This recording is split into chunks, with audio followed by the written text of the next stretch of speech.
What is up, beautiful people? Welcome to the Culture Dome. Thanks for joining us.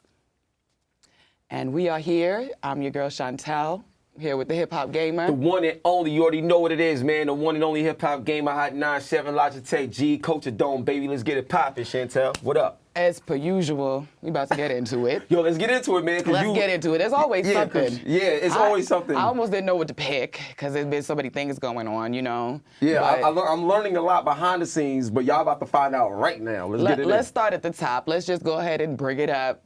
Donald Trump invited the Taliban to Camp David.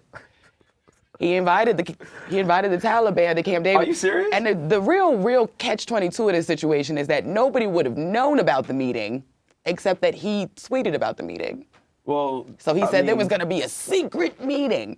Well, you know, but he canceled it. Like, Donald Trump isn't the brightest person, so you know that doesn't surprise me. I heard he has the best brain. You know what I'm saying? He's got the best brain. So he's got the things going on. Heard and being true is different. Yeah, you know so the original plan sounds like it was to meet a couple of days before 9/11 at Camp David with the Taliban at the peace treaty negotiations table. And so essentially this is the table where you go if you're like surrendering. Oh, wow. So it was supposed to be something where the Taliban surrender to the U.S.? Or? You got it crisscrossed. We supposed to wait, whoa. We supposed to surrender to them?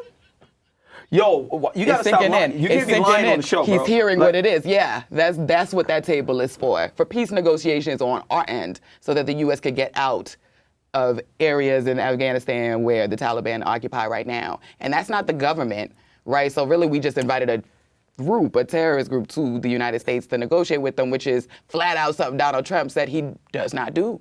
So, yo, this is crazy. I mean, Trump does what he wants to do. Like, you know what I'm saying? I think that's he'll been say proven. this, which means that, whatever. Yeah. That's crazy. But I will say this, though. You know, I'm not big on politics, and everything, but this is very dangerous, actually. And the reason why I say it's dangerous is because what you have to understand is, like, when you have someone that's not a leader in a leadership position, then they're building a foundation that's going to fall on everyone. And that right there is scary because, yeah, we're talking about it right now, but you never know what can actually take place when you get the wrong people, involved and too close to home. And, I think one of the hard things is that everybody wants to know what people who support Trump want to know. Right? So people would be like, well, it doesn't matter if it can't be Trump in the election, so we shouldn't talk about it. But like something like this, people who support Trump are going to be like, I support Trump. It don't matter what he does. That's been proven. If he says Mexico gonna pay for a wall and we end up paying for the wall, like whatever, I still support Trump. Like that's how people really roll. Yeah. And so the idea that's that blind loyalty. If Obama had done this, oh, forget about it. Obama, the Muslim, black, anti-American, terrorist, whatever president that everybody's talking about, if he had invited the Taliban. Yes, I know. Can you imagine? I really think we would have seen impeachment. Like, right. We would have put like this, the stuff that Trump has done already. I think Obama would have been impeached. So yeah, we just rolling into the next conversation like it's just nothing. Yeah, because that's a really big deal. It's actually kind of crazy to me how many things Trump's done, and I'll think about, dang, you remember when Obama wore a brown suit, and everybody was just like, that's unpresidential that you wore that brown suit. Like that was the controversy. It's ridiculous. But now it's like, Taliban, all right, it's like, Trump. Honestly, personally, we're going into 2020, and I believe that's where the re-election happens, right, in 2020, right? That's what we're gearing up for. I just don't see him being president for the next 4 years. I think that somebody's going to win, over Trump, because even Trump supporters, there's some things that they've been slightly going against Trump. So I don't think he's going to be in office any longer. So this right here is just it's a bad reality show. I think we might be surprised. Essence did a poll. They polled like 1,000 black women, and the person who's in the lead with them is Bernie Sanders. Really? Well, the person who's really in the lead is no one. Because everybody undecided. They're like, I don't know about none of these people. Yeah. Well, I will say this. I'm interested in Andrew Yang with the freedom dividend. You know what? That $1,000 got a couple people talking, right? But it's not just $1,000. It's actually like the way he speaks and where he comes from and his motive. Like his motive is like he got kids growing up here and he want a better life for his kids. So I'm gonna try to do something about it. But him doing something about it for his kids will benefit others because of the situation. And a lot of things that he say and questions that was thrown at him. I study body language because I'm a journalist as well. So if you look at his body language when he says a lot of things, what you seeing? No, I see someone, from what I see, it seems like he knows what he's talking about, and he's not trying to overpromise or overdeliver. He's like, look, there's some things I can do, there's some things I probably can't do, but I'll try to do. It's just very, like, open about things that other people aren't as open about. You ever see somebody that try to be perfect to the point where they're lying? It's like, look, I'm president, but even the president got limits. And I ain't gonna sit up here and tell you what I can't do because I'm president. I can do this. I don't know if I can do that, but we're gonna try to do this. It may take some time. But yo, my main thing is having everybody start with something instead of start with zero. Yeah, and I mean... And it was just real to me the way he presented it. Well, you know, a lot of people have been talking about who they're gonna pick, right? But I'm with most black women. I don't really know. I don't really know yet. We're going to figure it out as it comes, right? But something else that people have been complaining about a little bit is, speaking of power, speaking of plans, right, is this new Jay-Z NFL deal partnership, right, that happened. All right, because, I mean, listen, a couple of things happened, right? So on August 13th, Jay-Z came out and said that him and Roc Nation are going to partner with the NFL. Right, I heard and about so that. they're supposed to be doing a couple of things. They're consulting for live music support performances for the Super Bowl included. And then also doing a social justice initiative called Inspire Change. Inspire Change, that's with Meek Mill and Megan Trainor and some other people that they got on the roster. Just a lot of really non-controversial celebrities, I feel like, that sort of people just generally like. Right. What I found interesting about it was how many people weren't involved in the conversation, like Colin Kaepernick. Yeah, well, one thing I would say about when they released the meeting, like the that Jay-Z was talking at. Yeah, that press conference. The press conference. I mean, if I was Jay, one of the questions that I would have asked was, how come y'all decided to allow Colin Kaepernick to be blackballed? And you know, why would y'all, if y'all allow this, then what's the point of trying to fix anything if you don't get the main situation fixed first? Well, you know, everybody asked Colin Kaepernick what he had to say, and he tweeted a quote. He said, "What they seek is not an end to oppression, but the transfer of oppression apparatus into their own hands."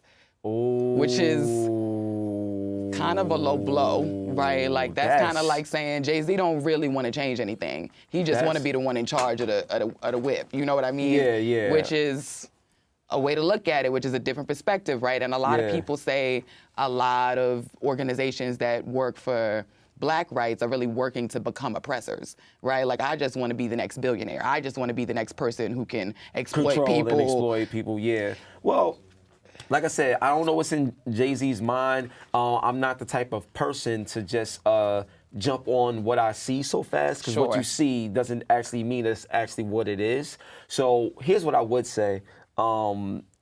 If I was Jay-Z in the position that I'm in from the music standpoint and the deals that you're doing, like, the money that's generated from the deal that's happening, I would literally take all that money and be like, yo, Cap, here's extra money for, because you know Cap has his I Know My Rights camp. So if there's anything else going on, because to my knowledge, I know that I think $200,000 was donated to a charity in Chicago for something like that. So my thing is, I'm the kind of person like this. If you're my oppressor, but I'm getting money from my oppressor, I'm going to just take the money and put it into charities and areas to help grow the community that I'm a part of that's being, like, you know, oppressed. And then that's the first thing. Then the second thing is I will figure out a way to be in a position to change the laws. Yeah. So that the laws in the system itself can be changed. Because if you break the system, then you crumble the foundation that was working against us. But see, that's your motivation, right? Well, yeah, the question really would be, is that what is the motivation behind this? Yeah, because not every Black person thinks that everything I do has to be for our people. Some people really are just out here like, listen,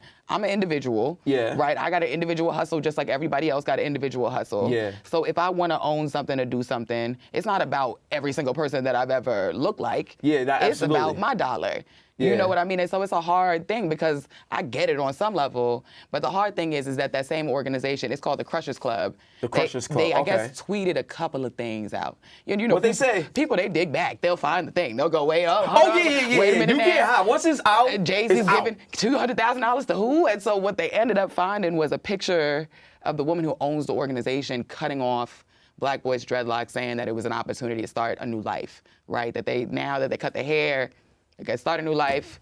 She also had an All Lives Matter sort of trend her tweets throughout the Obama administration. It wasn't. What do you mean cut somebody's hair off to start a new life? Like what? Like that really happened? That's the premise. That's the idea behind the dread cutting. Okay, let me explain something to y'all. What camera's mine? Like what? Like look, we need to do this right. I'm looking at one because I feel a relationship with one right now. Like, sure, do camera one. Let me explain something to you real quick. First off, ain't nobody cutting my child's hair or doing anything to start a new life or whatever. You want to know how to start a new life? Correct your behavior. Don't just talk about it, be about it. Because if you love someone or anything that you do, these is action words. So action has to take place in order for the meaning to stand front. Okay, that's the first thing. Secondly, in terms of now, people can change. I get it, whatever. I'm not sure how long ago that tweet was when that happened. 2016, like whatever. But my thing is this. In terms of Jay-Z or anybody that's involved with anything, here's my take on it overall, and this is the last thing I'm going to say. If you're not about changing the entire system to make it work correctly for everyone, because at the end of the day, whether you black, white, whatever, we all human. Like I don't care where you come from. Right is right, and wrong is wrong, and truth is truth. If you're not willing to take your money and your sacrifices to make things better and fair for everyone involved that takes part in the lives that we live, then everything that you do, to me, is what should be taken as a loss. Because there's no gain if it's only for one person. The gain should be able for everyone to be able to benefit from. If it's not about everyone and it's just for you, then we all take the loss like that. Wow. Period. And that's all he's got. That's ridiculous. You don't cut somebody. You serious? That's all we can. That's all there is to say about that part. And I'm a peaceful person. Like everybody that knows me, I'm very happy and everything like that. But it just bothers me that someone in their soul, in their heart, could be that evil to try to put something that poisonous in somebody's head. And you know, she runs a nonprofit, right? So she's not a Republican. She's not somebody who just hates black people. There's an idea people have that dreads are inappropriate. I mean, you know, I don't care. But like still, this, anybody that feels dreads inappropriate, give me a hug. Mwah. Give me love. Beautiful. This is representative. This is representative of the boys that got their locks cut. But let's leave it on a positive note, because speaking of that, and also last time we heard about the locks cutting, I think it was in wrestling, right? They were cutting off locks of boys who were wrestlers. And so, you know, let's talk about tennis, because something good happened, something beautiful happened. Let's talk about tennis. Something really beautiful happened, because Serena Williams set a precedent, right? Yeah. She lost. Right? Yeah. Or no, she won against Naomi. Hold on, let me check the last name so I don't end up saying her last name wrong. Naomi Osaka, right? Yeah. She lost against they ended up having a really beautiful conversation moment, right? And so what ends up happening, right, is that even though she's crying, there's a moment together of sort of just acknowledging, like, you're my idol. Yeah, and I love that. And I really think that this has been a journey for me. I was honored to play you at all. Like, I didn't necessarily feel like it was a great honor to beat you per se, right? I'm happy I won, but this is a mixed emotion, right? And so they had a moment, sort of a human moment. Yeah. And so then in the next match, right, where then Naomi Osaka beats Coco, she ends up going over to Coco at the end, and she's crying, right? And joining at the end interview together and kind of having a similar moment with her. I remember that, because Coco's 15 years old. Yeah, she's a beast at 15? And so even though she lost to Naomi Osaka, what really ended up happening was she beat Venus Williams over the summer in Wimbledon. So everybody kind of was like, oh, wait a minute, 15, right? So there's something sort of amazing and beautiful being shared, which is just that there's kind of this like black girl magic unity happening within tennis, because really nobody was looking at tennis like that. Nope. But the fact that now they're setting a precedent that's like good sportsmanship, that is beyond and bigger than the win or the loss, the fact that we made it here at all is a big win. That's a huge deal. Now, one thing I want to say about tennis real quick, is anybody that ever played Sega Dreamcast, you know about Virtua Tennis. That was one of my favorite games. And you guys, and I forgot, I think it was Virtua Tennis 2. You had Serena and Venus on the front cover of those games, and I was playing them games. So I love the moment. I just want them to bring back another tennis game with them in it. Imagine having Serena, Venus, Osaka, like, you know, all of them in a game. Like, that'd be crazy, and I'll smoke you in it. Like, just let you know, like, you ain't ready. Like, I love you, but no. I mean, you know what I'm saying? I had to throw it out there. Word up, yo. I heard you, and I do believe you, because your gaming skills are definitely beyond mine. But we're going to take a little break right now, and when we come back, we're going to come back with Yaminah, who is an artistic director, choreographer, dancer extraordinaire. We're going to talk about her projects and what she has going on when we get right back. Let's get it. Culture Dome, baby. What up?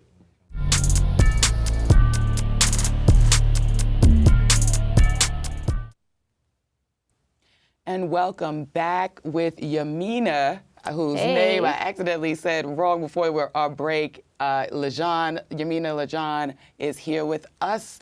And we are going to be talking a little bit about all the different things that she does around New York City, even though she's an LA native, and playing a couple of games. How you doing today? I'm awesome. How are you doing? I'm doing good. You look beautiful, makeup on point. You I know, could say the exact same thing about you. Thank you. I just love her name. Like, that's you. it right there. That's all you need to know. Like, whatever you sell, just put Legohn on it, and that joint is gonna be millions. Word up. Oh, word up. yeah, the money. Yep. So the thing we always start asking people, you know, sort of just at the beginning, is how you ended up getting into dance and creative direction in the first place. Ooh, I'll make a long story short. But first, I want to say thank y'all for having me here. I'm so happy to be here on this couch with you guys. It's been, I love your work, so keep doing your thing. So just wanted to say that before I start. Thank you. Thank you. Yes. You got a special guest there. You know what I'm saying? Word. How it all got started. Wow, I've been dancing since I was a kid. My dad's a musician. He plays the French horn. So, and my mom, she sings. So I was always around artists, eclectic people when I was a kid. And I just always visualized myself on stage. And so when I was in junior high school, I was captain of the dance team, and I did all the talent shows. And then when I was in high school, I was in the band. I played basketball, ran track. So I always was into dance production, music videos. It was just always my goal, my dream. Of course, I watched Janet Jackson. She was my idol. And of course, Michael Jackson. Those were people I looked at the most. And Missy Elliott, of course. Sure. I'm an 80s baby, so I'm from LA. I grew up during times that were a little interesting on the West Coast, but I did not just listen to hip hop. I listened to jazz. I listened to African music, Caribbean music. So I've always just had dreams and visions that I would be on stage. Wow. So from that, watching my dad be a musician, a working musician, and a teacher, it helped me figure out, okay, what do I want to do with dance? And so from there, I went to college, went to San Francisco State, got my degree, learned more about productions and putting together storyboards. And from there, when I graduated, well, before I went to college, I already started my dance career when I was 17. So I was like, I wanted to be a video girl. I want to be the choreographer. I've always wanted to be the choreographer and the performer. Okay. So when I started at 17, I got signed, and then I was in college, and then I left. Went away to college, and I started going on tour with Tony. So Dwayne Wiggins was a big instrumental person that helped me learn things about the game from back in the day. I know there's probably people who were born in the 90s right now who are just like, yo, you understand, Tony, my anniversary, like this too. Go ahead, girl. Go ahead. It's all right. We won't sing nothing. Yeah, It's too much. big up to the Bay. You know, they absolutely. had a big portion of helping me with my career. And just being in the Hollywood scene as a black girl and seeing not that many opportunities for girls that look like me or my complexion, or it was always like the chocolate girls got to wear the straight weaves, and then the light-skinned girls can wear the curly hair. So I've always said, you know, I want to be in a position where I can create things that tell stories that come from my perspective and my vision and my creativity that also speaks to women that look like me or also go through the similar things as me. Absolutely. However, I was always very confident because I have. It's very important for women to have their fathers in their life. That's like a huge, huge thing, and their mothers, of course. But there's something about with your father being a young black girl, young black queen. Your father telling you you're a queen, you're beautiful. So when I got into the industry, if I didn't have that backing, I probably wouldn't have taken so many different risks. And I probably would have followed the sheep, you know what I mean? So from there, doing the music videos, being on tour, doing the AMAs and all of that, I still felt like something was missing. And so I was into Alvin Ailey. I moved out here. I raised money to come out here for 4 months to New York. And I wanted to be an Alvin Ailey dancer and choreographer Alvin Ailey. And I was getting tired of the video girl world. And then when I moved here, I was like, you know, I'm still an individual. I have a lot of respect for Alvin Ailey. I work for them now. I actually am an educator for them. Wow. And I just wanted to build my own thing. Yeah. And I sacrificed my commercial career a little bit to focus on my goals. And then as I saw, okay, when you make a production, you have to have a name. Okay, when you have a name, what you have to do, you got to copyright. So I did the copywriting, and I formed the DBA, then I formed the LLC, and I did like copyrights after copyrights, looking at lawyers and accountants. And my goal was just to be creative. I was always writing my own contracts and doing, the business stuff. However, being an independent artist, you have to protect your work. Right. So a lot of my time went into business. So I've always wanted to be creative. I've always wanted to be produce my own work. I've always wanted to be in the entertainment field, but you just never know what the steps are going to be. So that's been my steps to this point. You plus just laid more. out a whole blueprint to this, man. Yeah. Well, I can't imagine what it must have been like to be 17 years old, going all over the place, touring with adults, right, essentially, and then ending up in music videos, ending up in all sorts of different situations. At that age, you must have been super wide-eyed, like, this is the world. But also, I'm trying to imagine what you were like at 17, that you were that comfortable with yourself that you got out there and ended up in that level of performance. 17 in that industry, first you got to learn how to dance in heels. And I always was I've always was the girl who listened to Two Live Crew and Shake Your Butt and all that stuff. I was always into that. But when I went to my first audition, I think it may have been a Britney Spears audition, and I see the girls with like a thong on and a half top and these high 6-inch heels. And I came in there with like these little bitty heels and like these long kulak pants and a little, had my shoulders out. And I'm like, okay, how do I dance like this? And how do this is not my thing. You know what I mean? I was a tomboy.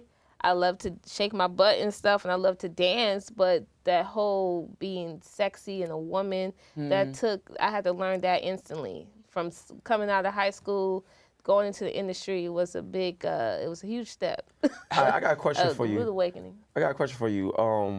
Are you familiar with Lorianne Gibson? Of course. And shout out to Lorianne. That's Shout the out to homie right there. Lorianne, yes. So what I want to ask you is, like, what's some of the things, not just artist rise like Janet Jackson, Michael Jackson, but some of the other people that are behind the scenes that's making things work? Like, who's some of the people that like inspired you or you learned from that helped develop where you're at today as well? Shonique and Lisette, especially Shonique, she's worked with Britney Spears, she's worked with Michael, she's worked with everybody. She was my, I used to go to an after-school program when I was in junior high school, and she was one of the counselors. And so she would choreograph dance routines for us, and we would do it for our parents. And she would always put me in the middle, and I was always the shortest one. So then she went on tour. Was it Domino? Something. This is a long time ago. This was in the 90s. And then she was gone from that. And then I would just all of a sudden see her in music videos. And I'd be like, man, that's what I want to do. I've always wanted to do that. I know her. That's my teacher. So I followed her career. And then Erica Duff, she's worked with everybody as well. She's choreographer behind the scenes. Super Dave was, he helped me with like my skills in hip hop, and he's a choreographer. I think he's working with Backstreet Boys right now. I don't want to quote the wrong person. Lorianne Gibson was a huge, I didn't know her personally, but I have auditioned for her a few times. And she was always a huge inspiration. Every time we walked into an audition, especially when like Making the Band came out and stuff like that, them auditions were heavy. They were like, even if you had a job, you would be in the audition. If they kept you, you couldn't call your job and be like, oh, I can't make it into work. You were always like risking something, because in entertainment, especially in Hollywood, you could be down here tomorrow. I mean, one day, and the next day you up here because you got some type of job or you knew somebody or whatever. But as a dancer in the industry, we're basically the bottom of the totem pole. They wouldn't take us seriously or want to take care of us. So when Lorianne Gibson came in, she was always like giving us inspiration to keep going and encouraging us to keep going. So she was a huge inspiration for me. Tanisha Scott was also inspiration. Sean Paul, she did all his choreography back in the day. Nice. And she does Cardi B. She's artistic director for Cardi B. I worked with her when I did NERD, that Hot and Fun music video with Pharrell doing the dances in that. So she was a choreographer on set. Yeah. So I worked with her, and she was an inspiration as well, because I teach dance hall along with all the other styles. And dance hall was not a popular style within the entertainment. It was like when there was a hot dance hall track come on, that's when they would be booking girls who could do dance hall. But on the regular day-to-day in Hollywood, our jobs was mainly you either doing hip-hop or you're doing some sexy girl heels thing, or you're doing contemporary jazz or something like that. So I appreciate her for representing the culture. So when I had the opportunity to work with her, it was an honor to work with her. So these are, and Debbie Allen. Debbie Allen is above everyone. Miss Allen, she has been an inspiration to me. Catherine Dunham, she's been an inspiration. When I was in college, I studied Dunham Technique, and Dunham Technique focuses on modern and Caribbean dances from the Caribbean. So I was Bob Fosse inspired, even though these are like my mentors that I haven't necessarily met. These are people that I studied. And Josephine Baker, people like Black that. originators. Black originators, you know what I mean? Well, you said you started some of your goals and programming came out of what you saw that was happening when you started working. What did you mean when you meant other girls that look like me, I wanted them to have something else? What were you missing that you sort of wished? I feel like what do I feel we were missing during that time? Well, I guess I should say, what are the goals that you have now? Now, okay. Right, for the girls that you're sort of working with and teaching and the things that you're creating, because even the shows that you do, I'd imagine come from that same perspective, like this is something that I wasn't seeing enough of. Yeah, coming up, that it wasn't enough opportunities for Black women in general. And then the problem would be the colorism, the light skin versus the dark skin, the brown skin girls or light skin girls.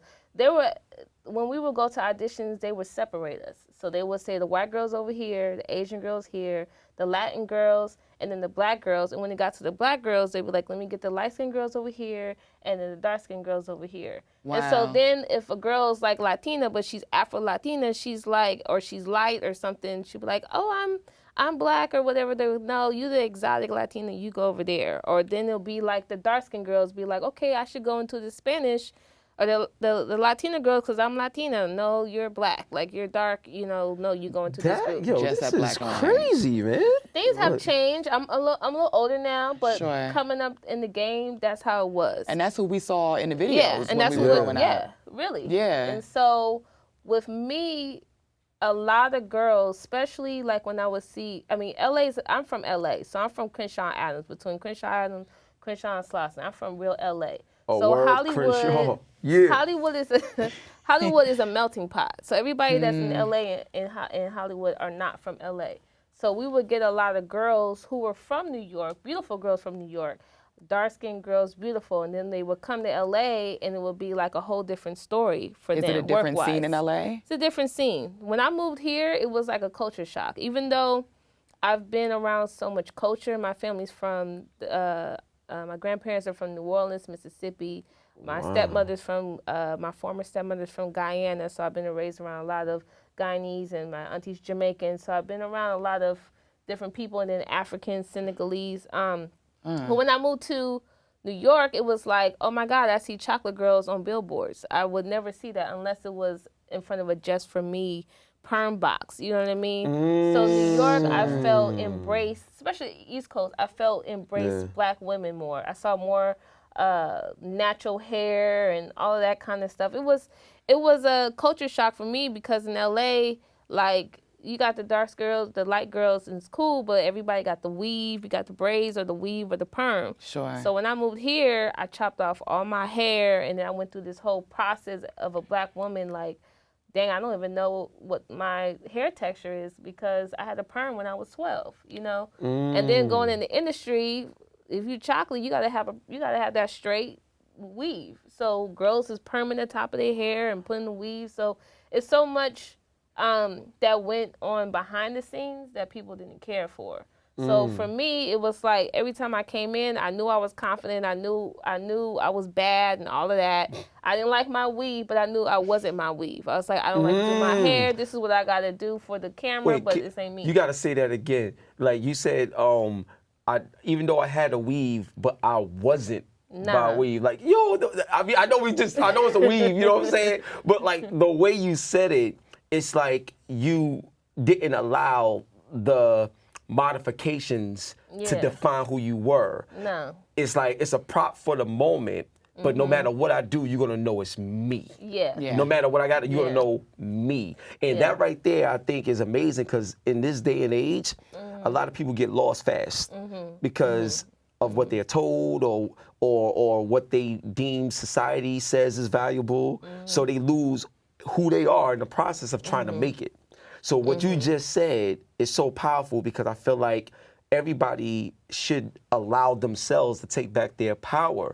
Why did you give it up in the first place? Like, you know what I mean? Yeah. So what you just said exemplifies that. That's why she's Legohn. You know what I'm saying? Legohn. That's where that Legohn come from, baby. Well, I wonder, because it's such a wide variety of experience over such a long period of time. Yeah. And I know that people say, oh, well, hip-hop's come so far, but it almost feels like it kind of went in a It's circle, a circle. right? Because now, again, we have sort of like a lot of stripper club sort of anthems and that sort of stuff where it was like, okay, we kind of did that, we're coming back to that. But if you were to meet a 17-year-old young woman coming into the game, new dancer, what would your advice be for that young woman? My advice would be always be camera ready, know how to do your own makeup. Be confident in your skills, in your skin, and who you are. Just know that the things that you're learning, you learn it and then you apply it to your everyday life to help you become better. But don't change because other people want you to change. Change positively, grow positively, and the negative stuff, like that's a rock in the road and you kick that out of the way and you accomplish it. But always be true to who you are and remember why you're doing it because there's going to be so many reasons why you're not going to want to do it. Especially as a black woman, there'll be situations where somebody might want to, discriminate against you, or it might be a man that's trying to handle you in an inappropriate way. So you always have to stand strong in your truth. And if somebody doesn't want to book you for a job because you won't sleep with them, then that's not the job you need to be going for. You go for the job that is right for you, and you go for the job that's going to push you forward, not something that you won't be proud of. So every step that you take, make sure that it's something you're taking that step and you're proud of that step.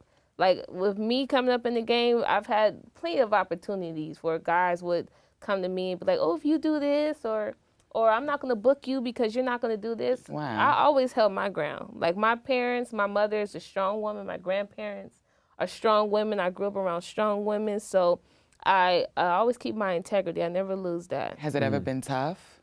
Of course. Because I feel like, it's so easy to say, right? Oh, it's so easy to say, but I think when it comes down to it, and when you're in those moments, What is your why? What is the thing that you tell yourself? What that just sort Like of doing? what you're doing it for? Yeah, I like that. Well, my biggest why is I'm the oldest of 7. So I have 4 sisters and 2 brothers. It's a little bit of responsibility. Wow. My parents have always put in my head, what you do, your siblings are going to follow. They're going to follow you. So that's why I have to go to college. Even though I didn't want to go to college, I had the opportunity to go on tour.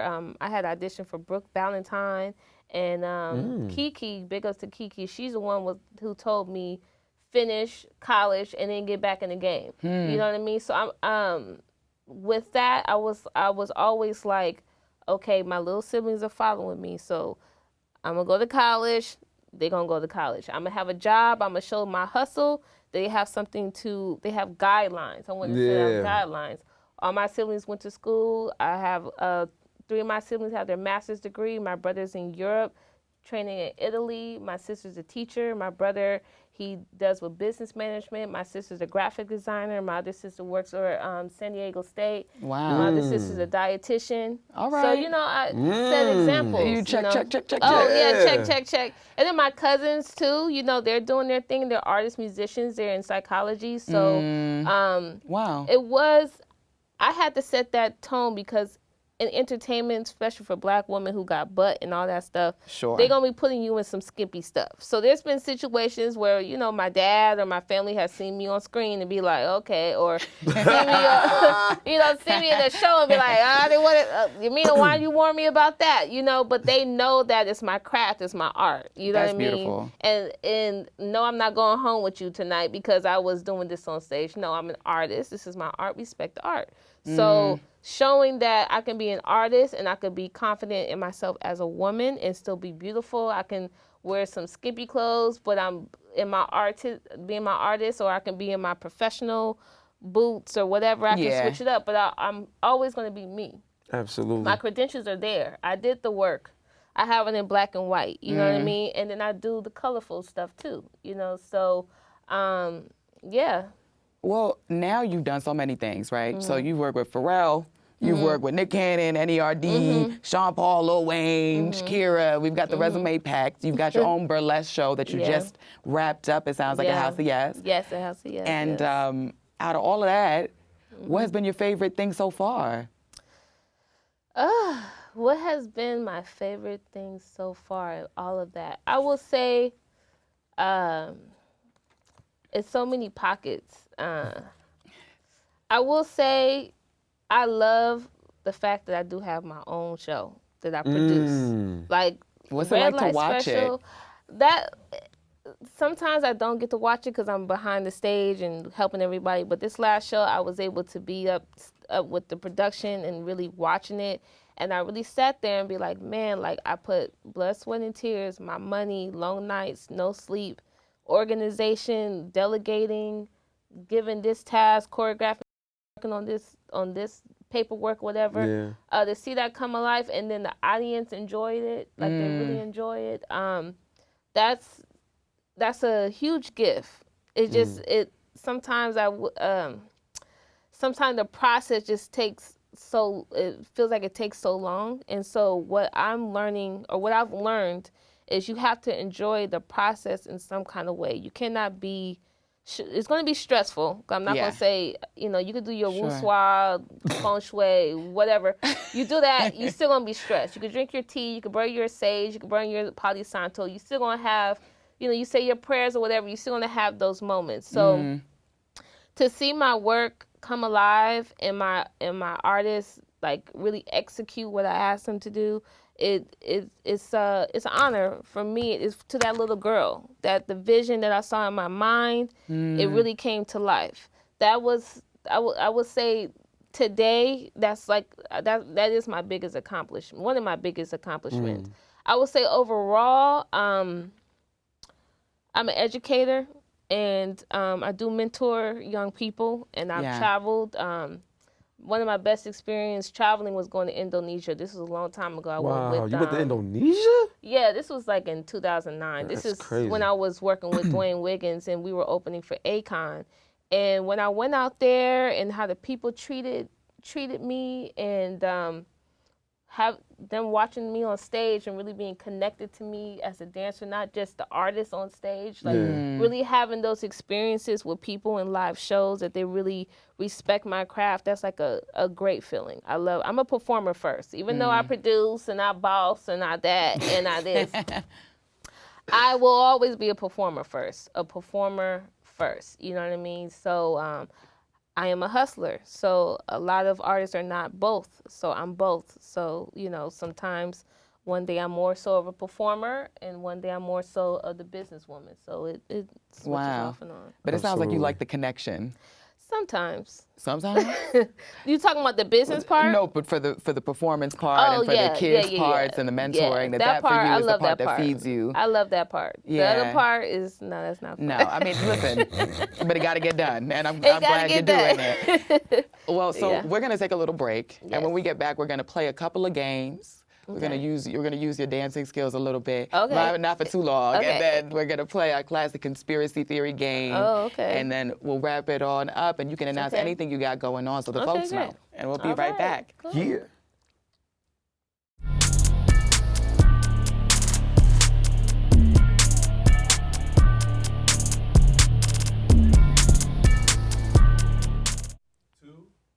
Welcome back. We are here again with Yaminah. Obviously, we have reset a little bit for Yaminah Legohn to help us play our first game, Let's get which is called Teach Me How To.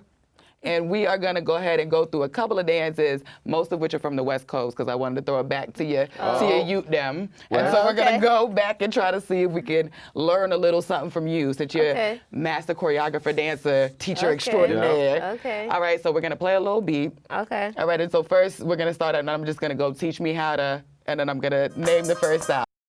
So the first style is teach me how to crump. Oh.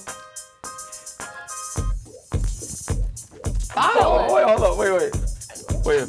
I'm not a crumper, but I can show y'all little basics. Okay, I'm not crump. Hey. All right, you gotta hit it. You know what I'm saying? You gotta do it. All right. Cool. Now, teach me how to get high feet. Okay. All right, next one is teach me how to walk it out. Walk it out. Hey. Oh, Ready? like the Bobby Spurter a little bit, you know what I'm saying? Teach me how to thizzle dance. Oh, that's the same thing. Is it the same thing? Like, Is it the same thing? I see this one So you gotta go down. Oh, you gotta go You gotta like hit your head. Oh, okay. Hey. Last one. Teach me how to two-step. All right. Hey. Oh. I knew she was a good teacher. All right, thank you. Let's go, Thank baby. you. Yeah. Thank you so much. I feel like a Legion right now. You know what I'm saying? That's what she does We to lit. them. That is what she does to the folks. Oh, man. Hey. Yo, Thank you this so shit is much. real, man. I'm telling you. I like, know.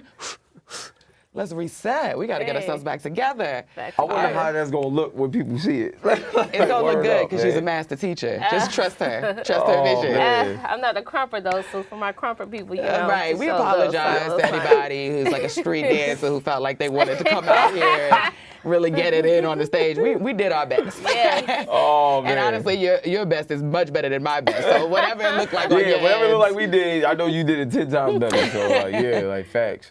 And remind us real quick, I was asking you during the break, Art Legohn is your company. Yes. And what it is that company right now works on and looks like.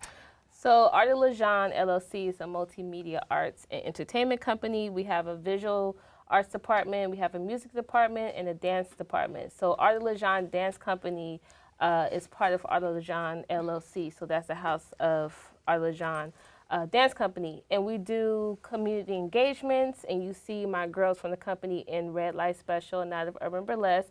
Artists will book us for jobs, or I'll book them out for solo jobs, and sometimes we do things together.